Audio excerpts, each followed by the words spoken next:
হ্যাঁ মা, আমি উঠে গেছি নতুন পিজেতে। এখন একটু দোকান যাচ্ছি টুকিটাকি জিনিস কিনতে। হুম হুম হুম। আচ্ছা। হ্যাঁ পাতার নূপুর পায় নাচিছে ঘূর্ণি বায় জল তরঙ্গে ঝিলিমিল ঝিলিমিল ঢেউ। চলো চলো চলি মাঠের পথে এসে ধায় জল তরঙ্গে ঝিলমিল ঝিলমিল ঢেউ তুলে সে যায়।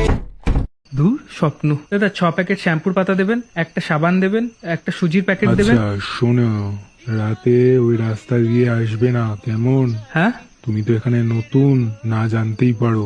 ওইদিকে বাড়িতে অনেক রকম অস্বাভাবিক জিনিস ঘটে। ওই বাড়িতে নাকি এক মেয়ের ভূত আছে। তার মায়ায় যে পড়েছে সে নাকি আর কোনো ফেরার পথ পায় না।